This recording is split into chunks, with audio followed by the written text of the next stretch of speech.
With Hoshino Season 2 finally here, it's a really big season for the members of B-Komachi, and as you watch the episodes, you are probably going to have some questions about the members of B-Komachi from the past generation that included Ai Hoshino to the current generation, which has Ai's daughter, Ruby Hoshino, in the group. Well, in today's newest Anime Explained video, we're going to be taking a look at every single B-Komachi member from the new generation, as well as going all the way back into the past, looking at the past generation, as well as break down some of the pretty cool information about the group that you might not know. As always, this video will contain some spoilers, but I'll try to keep everything limited to only the information needed to know for the 10 characters who have been associated with the group in its entire history. As an idol group and the staple of Ichigo Production Incorporated, they rose to fame, being led by the idol Ai Hoshino, and they would rise to the top of popularity until the tragic death of Ai, before eventually getting reformed in the current generation with Ruby and Kana and Mem-Cho at the helm carrying the legacy itself. The inspiration from the group very likely comes from the blend of real-life idol groups from Japan and Korea, like for instance AKB48, which is known for its large rotating roster and their extensive fan engagement strategies. AKB48 was well aware of the individual member popularity, and their rotating of the center positions, they always reflected that, just as how at times we see the center of B-Komachi rotate depending on which generation you're looking at for the group. It also blends in parts of Morning Musume, another idol group that changed members frequently, and the same with the K-pop group SNSD Girls' Generation, and finally Blackpink, another very huge pop group itself. Choosing to blend this many groups together to encompass idol culture with K-pop, it allows the series to dive even deeper into the compelling narrative of the challenges of the members that they face and the real-life experiences of idols, and a behind-the-scenes look at just entertainment culture in general. So jumping right in, let's start with Ai Hoshino, the person you probably clicked on this video for, or rather one of the people you clicked on the video for. So she's a mother of the series protagonists Aqua and Ruby Hoshino. Ai is just as charismatic as she is enigmatic, but that's part of why she's able to captivate her audience. Her fans, they don't see past the smile she puts on her face and the bubbly idol persona, while people who know her and we as fans know that Ai has a very complex personality, struggling with her own deep-seated insecurities, possessing a duality to her character that is essential to the character itself. In her childhood, her mother, Ayumi Hoshino, was arrested for theft, and she was jealous of her daughter Ai for her youth and her beauty. Ai spent part of her time in an orphanage, and Ai found herself at the very bottom, unable to think of any real memories where she herself felt love, and she didn't have the self-esteem to truly love herself. She was a flower that couldn't fully grow because it didn't get watered enough and it didn't get enough sunlight. At times, Ai found herself showing signs of not having any faith in herself and even being unable to see her own self-worth, even when Ichigo one day approached her with the intention of having her join the idol group that he was putting together. It would be during these critical moments that Ai would develop that mentality and the belief system that we heard more than once in the series, where she uses the expression that I'll paraphrase, that the lies are the most exquisite form of happiness, that lies at face value, they can seem evil, but they are in fact a form of love itself. It would be due to the life that she lived that when I found out that she was pregnant and she left the father of her children, I, despite loving her children, would have a hard time taking on the role of being a mother. For the longest time, she was unable to even tell her kids that she loved them, yet as she day in and day out was able to lie to her fans, saying that she loved them and behave in the manner that she did, and it all came from the fear that she would be lying to her children and that it will be disingenuous, and most importantly, it will be terrifying. We saw a very human aspect to Ai's character, yet we see at times where even though she never verbalized those words I love you to her kids for most of the time she was alive, even when she was forced to hide a pregnancy and even with her children,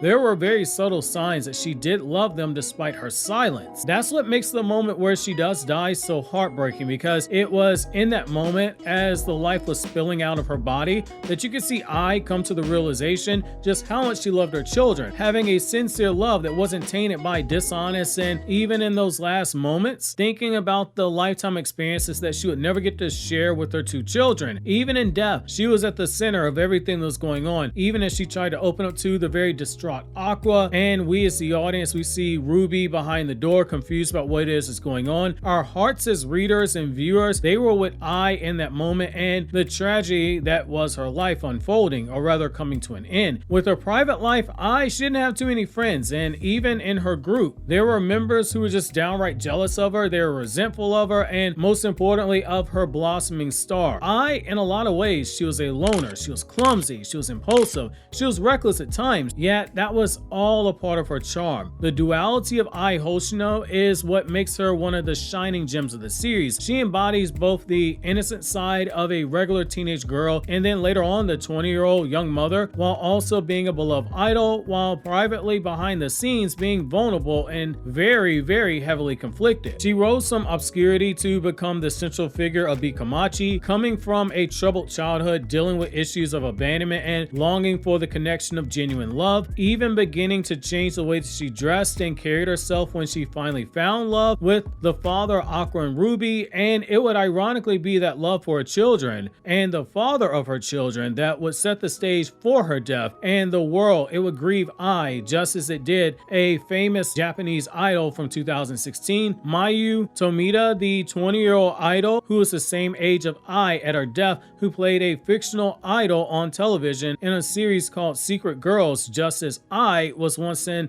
aspiring actress during her short lifetime. Next up, we have Ruby Hoshino, the daughter of Ai Hoshino and the current face of B-Komachi. She was fiercely determined, she is ambitious, and she has a very deep and complicated love with her brother, which goes back to the fact that in her past life, she was a patient who was known as Serena, who was being cared for by Aqua, who in his past life was a doctor and a fellow fan of B-Komachi, in particular Ai Hoshino, but we'll touch on that later because that is very important. In her reincarnated life, Ruby wanted to live up to her mother Ai's legacy. She can be seen as being naive at times, and she has the youthful optimism that you would expect of someone like her who is truly getting to live life for the first time now that she's been reborn as the daughter of the idol that she worshipped. However, she, like her brother Aqua, isn't the biggest fan of their birth father and wants to get back at him for the death of their mother. At one point, she even goes along with Aqua's plan for revenge when she learns exactly how Aqua plans to do it, as well as the full story behind what happened between Ai and their father. For Ruby, this life as Ai's daughter, it was a second chance for her because she in her previous life was neglected by her parents, particularly as she was terminally ill, and the two sole sources of her enjoyment, they were watching her idol Ai and her new idol Goro, the doctor who would eventually become her brother Aqua. That would play a role in her very complex feelings for her brother Aqua. Being able to be Ai's daughter and do things like dance with her and learn from her mother on how to be an idol, something that Serena had dreamed about when she was nearing the end of her days at the hospital. It was a dream come true, and it would be following the death of Ai after she finally grew up that Ruby will begin walking in her mother's footsteps. It would help that she has such an uncanny resemblance to her mother, to a point where had it not been for her hair color being blonde, she would have looked just like Ai. And as we see in what appears to be the final arc of the manga, when she does put on a wig of Ai's hair, she looks like a dead-on ringer for her, as if she was her twin. Ruby can be loud, she can be outgoing, and she can be super optimistic, and it's a stark comparison to the eternally brooding Aqua, who at times, as we see in the manga, Aqua can be quite the gaslighter if need be, versus Ruby, for the most part, she is naive as you can expect her to be. For a time, she isn't on board with wanting to seek out revenge for their mother's death, not in the way that Aqua is.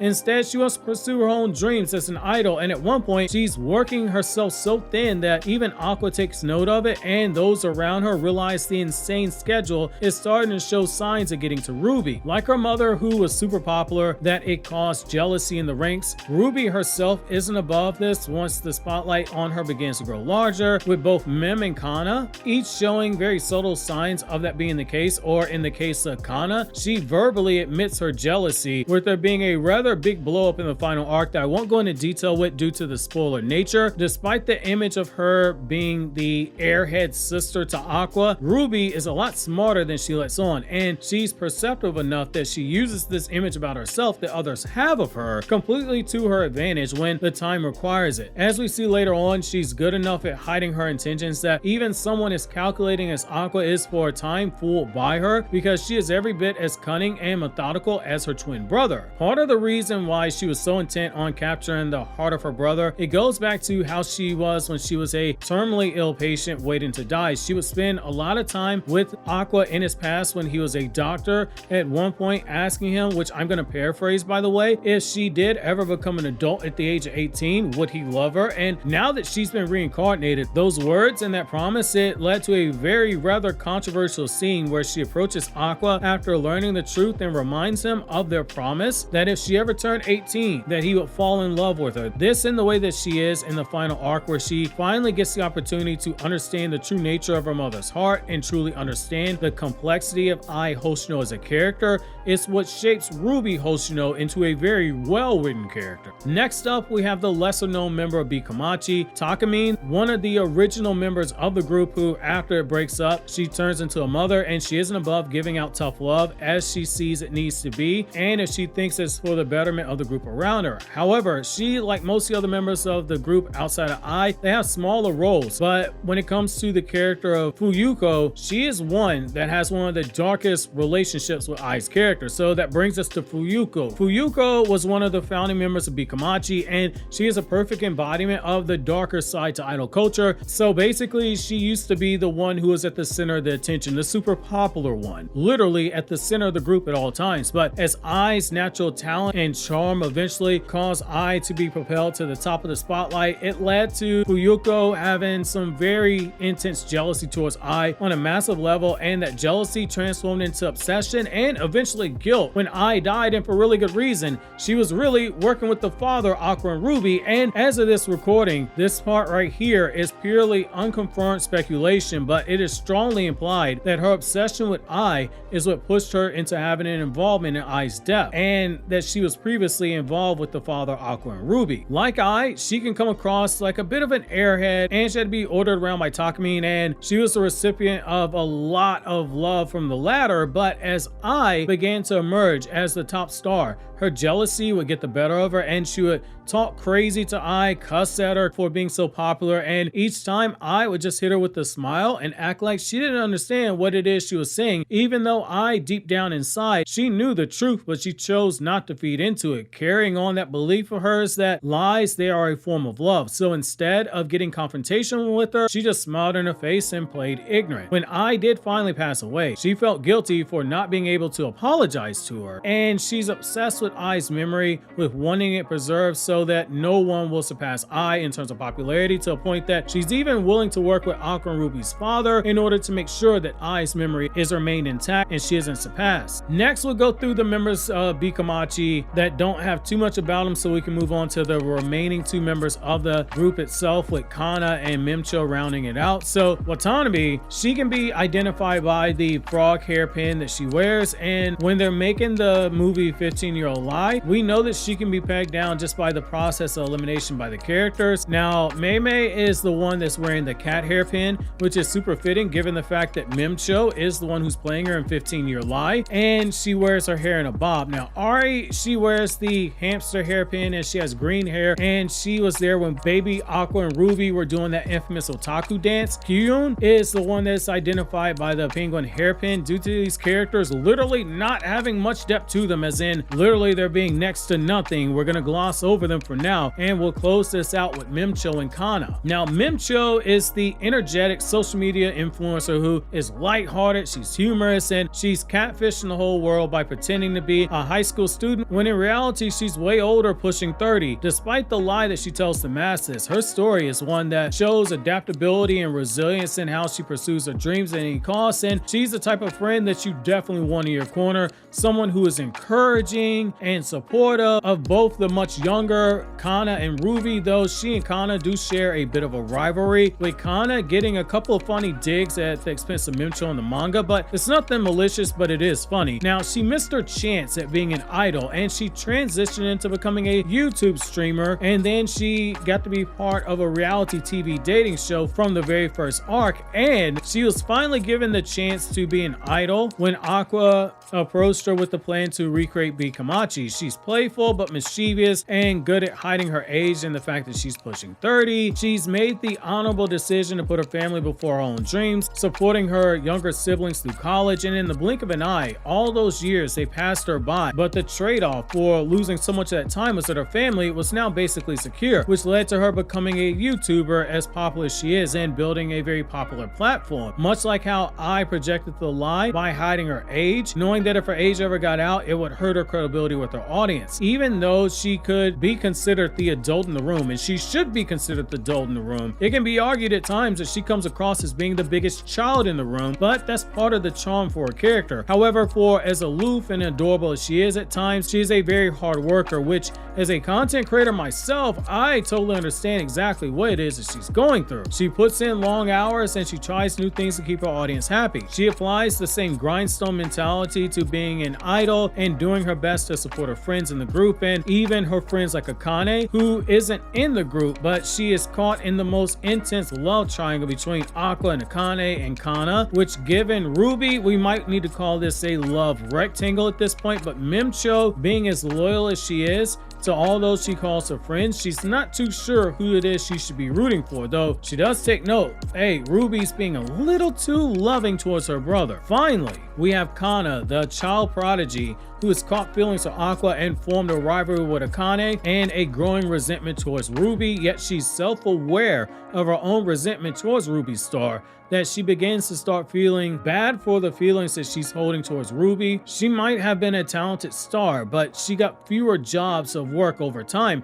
and it's because her ego got the better of her, and her attitude definitely got the better of her as a young talented star, and by being in B-Komachi, it's begun to raise her star power back up, and between that and a rivalry with Akane in both Aqua's heart as well as that of being an actress, it's allowed her to finally begin growing as well because of the stimulation each of those things provided. As a child, she came off super cocky, unlikable, sharp-tongued, and a bit too quick-witted for her own good. However, she is a very good eye for talent. Noticing Aqua's talent as an actor right away, she even felt threatened by it, and noticing Ruby's natural talent as an idol right before Ruby began to take off in popularity. She at times, she can come off like a bit of a tsundere, but she is caring and hardworking, and she is humble enough that we've seen her at times lower her acting skill to not ruin other less talented actors. And when filming 15-Year Lie, she is one of the people who pulls out one of the best performances in people like Ruby, who aren't necessarily the most talented actors. Another sign she is a truly gifted genius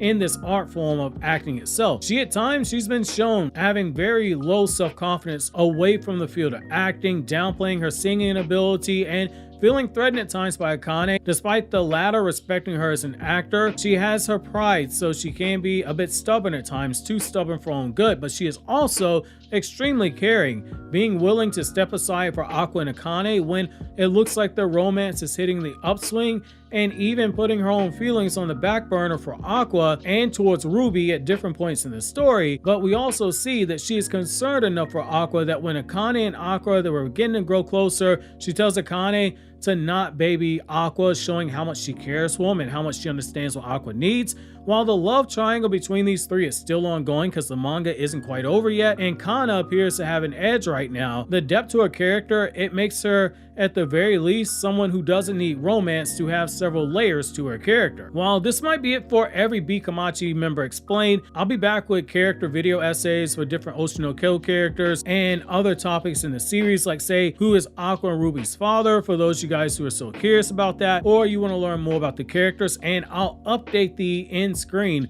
once these videos have been uploaded. So for now, consider watching more content from Meimei Explained.